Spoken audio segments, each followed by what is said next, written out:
In this video, we're going to talk about how urine is formed, focusing specifically on mammalian urinary systems. So urine formation occurs along the nephrons in the kidney, and there are three basic steps associated with the formation of urine. So the first step is filtration. And filtration happens when blood plasma, which is the liquid part of blood, plus the solutes that are found in that plasma, get transported from the glomerulus, which are those capillaries, into the renal capsule. Now, filtration is non-specific, and we'll talk a little bit more specifically about these on the following slides. But non-specific means that the good and the bad gets kind of pushed from the blood into the renal tubule. Reabsorption, and I'm going to go with green for good or go.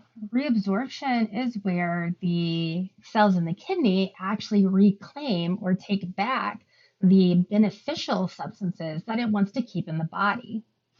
And so this is more selective.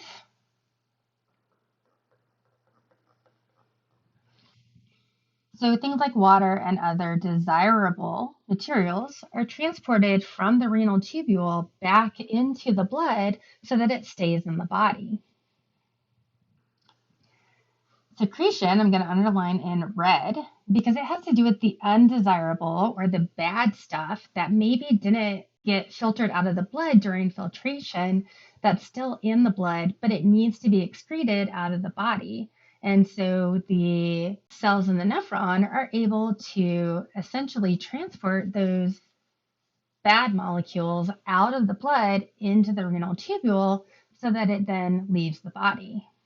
All right, so let's take a closer look at filtration. So filtration occurs at the renal corpuscle, which consists of this area here outlined in red. So it's this area that consists of the glomerulus, which are the blood vessels, and the renal capsule, which is part of the renal tubule. The afferent arteriole delivers blood into the glomerulus, and then the efferent arteriole drains blood away from the glomerulus. And remember, this tuft of capillaries right here is the glomerulus. Now, keep in mind that the blood that gets drained through the efferent arteriole is going into, or is going to be delivered into the peritubular capillaries.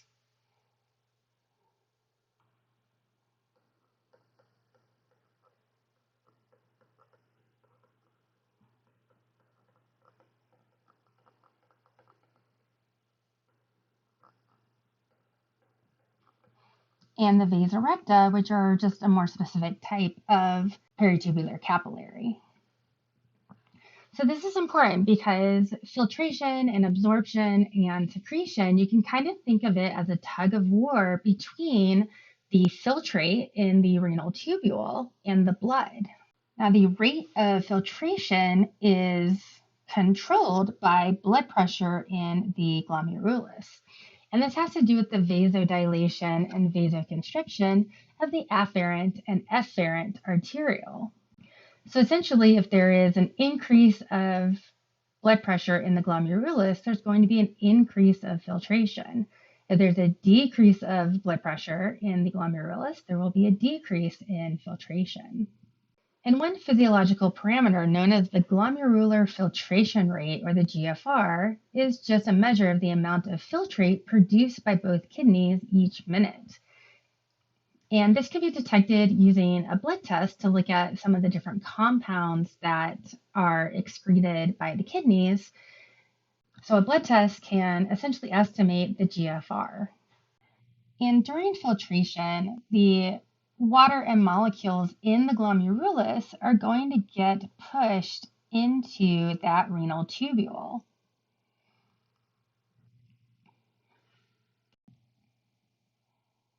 As I mentioned before, filtration is non-selective or non-specific.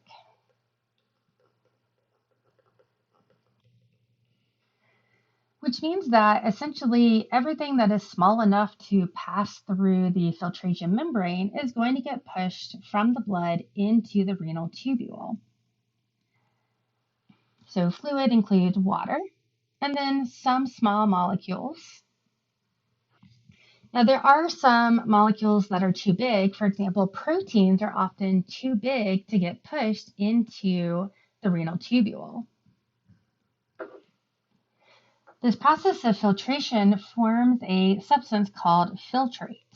And this filtrate is just the fluid and small molecules that are now in the renal tubule. So filtrate is similar to blood plasma, but it's different because it has a lot of the same solutes and water as blood plasma, but it does not have the red and white blood cells. It doesn't have platelets, and it doesn't have proteins. And as I mentioned, the non-specificity or non-selectivity of filtration means that the good and the bad both get pushed into the renal tubule. Now, I want to take a moment here to talk about the ultimate fate of molecules in the blood and in the renal tubule. So essentially, materials in the renal tubule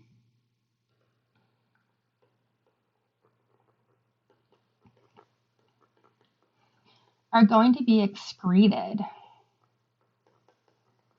So essentially, these fluids are going to form urine. They're going to be excreted / removed from the body.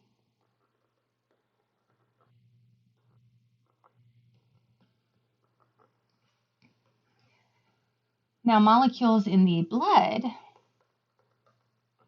are going to stay in the body and be redistributed around the body. So I mentioned that filtration and reabsorption and secretion is this kind of tug of war between the fluid or the filtrate in the renal tubule and the blood.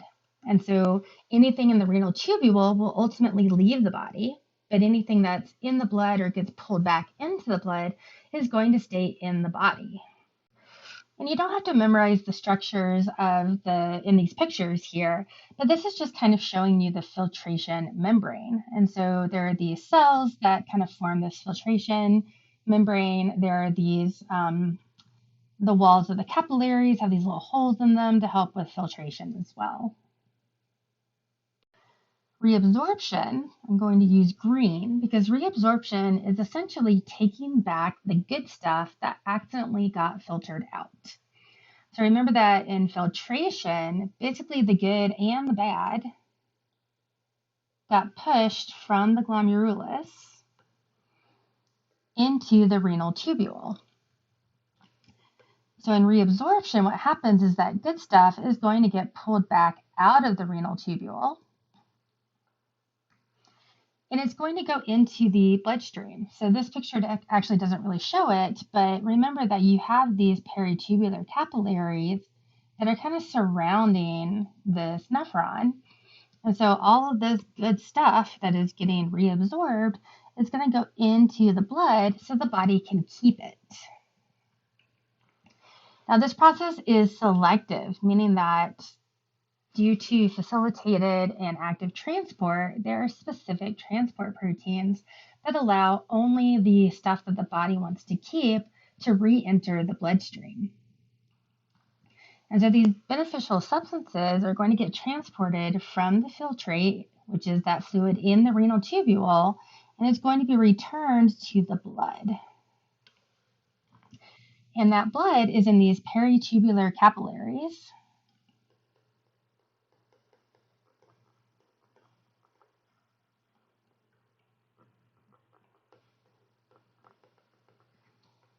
And vasa recta.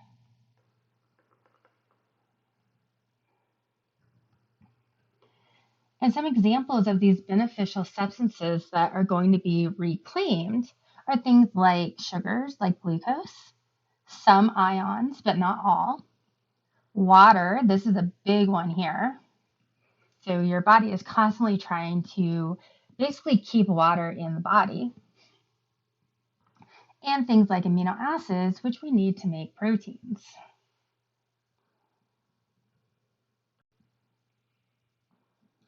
So I mentioned that your body is constantly trying to essentially hold on to as much water as possible. So the only reason why people urinate is because we have to lose some water in order to remove these waste products from our body. So interestingly, over the course of a day in a person, about 180 liters of filtrate is produced, but only 1 to 3 liters of urine is excreted out of the body. That means that 180 liters are filtered, essentially, so they go from the blood into the filtrate, which is in the renal tubule. But out of those 180, about 100 and we'll say 78 liters are reclaimed or reabsorbed. So there's a lot of filtrate that gets produced, but most of that water actually gets reclaimed or brought back into the blood so that it stays in the body. And water reabsorption is so important that it occurs all along the renal tubule. So you can see it happening here at the descending limb of the nephron loop. You can also see it in the collecting ducts. These are kind of the main areas, but it happens along other parts of the renal tubule as well. The way the renal tubule increases water reabsorption is by increasing salt reabsorption, and more specifically sodium, but also other ions like potassium and chloride. So remember that the electrolytes, which are our salts, also known as ions, they are not able to cross the phospholipid bilayer of the cell membrane. So remember, they need a transport protein in order to move from one side of the membrane to the other. Water, however, can move by passive transport in the form of osmosis. So there are ion pumps in the ascending limb of the nephron loop that are actively transporting sodium into the extracellular fluid. So this is the extracellular fluid outside of the renal tubule here. And so remember, these pumps are actively transporting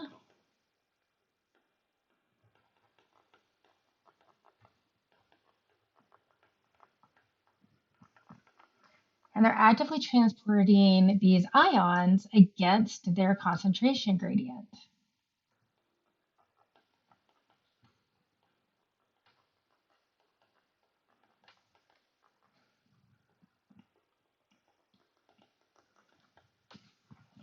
So what you end up with is a high concentration of these ions in this extracellular fluid in the kidney outside the renal tubule. And then in a previous video, we talked about how water follows salt.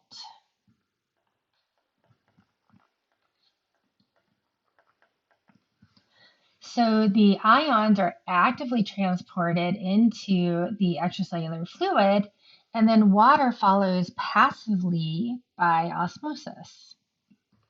And so the kidneys can adjust how much water gets reabsorbed by adjusting how much sodium gets actively transported out of the renal tubule. Remember also that there are these transport proteins called aquaporins. And water does not need an aquaporin to get across the cell membrane, but if aquaporins are present, it's going to happen much faster. And so the kidneys are also able to adjust how many aquaporins are present in order to increase or decrease the amount of water reabsorption that occurs. And we're going to talk about the regulation of this in a separate video, but this is mostly controlled by hormones.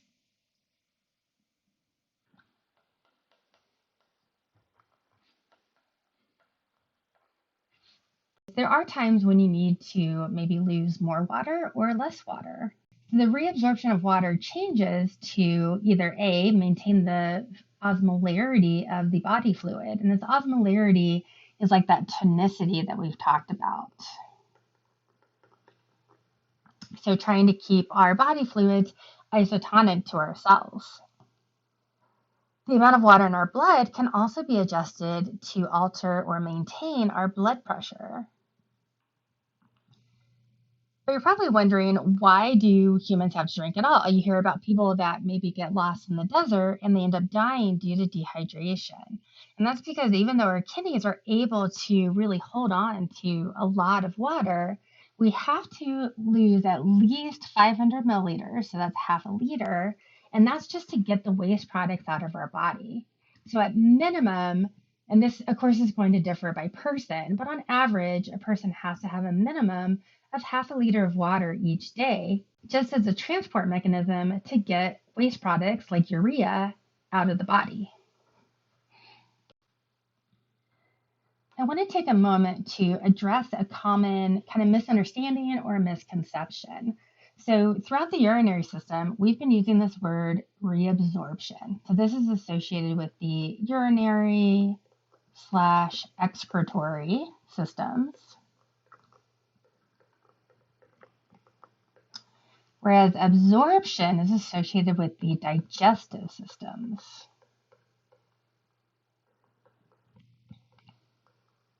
So the main difference here, so absorption. So when you eat something, you are taking something from the external environment, you put it in your body where it gets broken down, and then it gets absorbed or pulled into the bloodstream.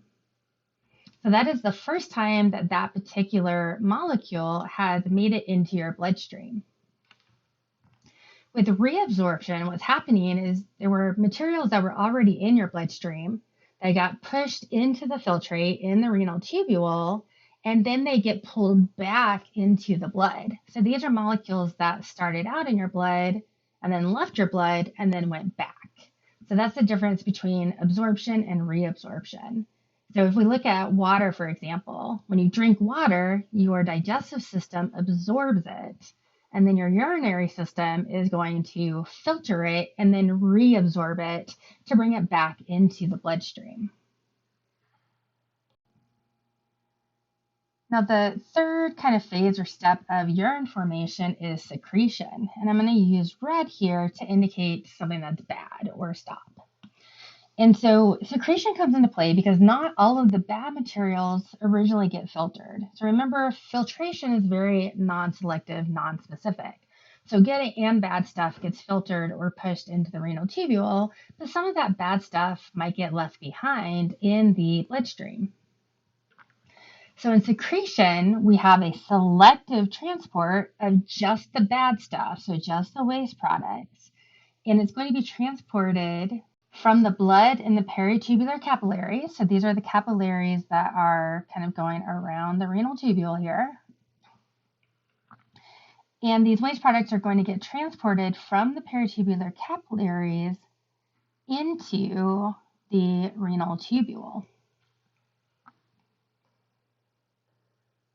So some examples of things that are secreted include excess ions. So for example, things like sodium, potassium, and chloride. Nitrogen-containing metabolic waste products, or those nitrogenous wastes that we talked about in a different video. So things like urea and uric acid. And then also things like hydrogen ions and bicarbonate. And the secretion of these can be used to help control the pH of the fluids in the body. So here's an analogy that I like to use to try to help summarize these different processes involved in urine formation. So let's say that this is me and I'm cleaning out my closet. And in this analogy, the closet is going to represent the body, or like the blood. So this is the stuff that is inside my body. The Goodwill thrift store box is the stuff that I'm going to get rid of. So it's going to leave my house, it's going to leave my body and go somewhere else. And so it is representing the filtrate, which will be concentrated into urine, which then gets excreted. And remember, excreted means that it's going to leave the body.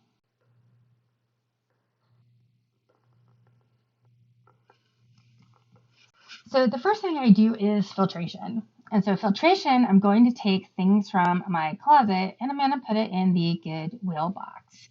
And this is, maybe I get a little bit overzealous and I just get rid of, let's say, 3/4 of the stuff that's in my closet.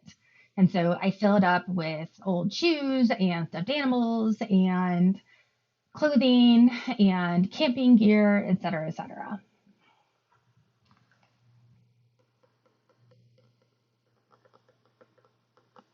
All right, so the good stuff and the bad stuff is going into the box. Now for reabsorption, I'm going to take some stuff from the Goodwill box and I'm going to put it back in my closet.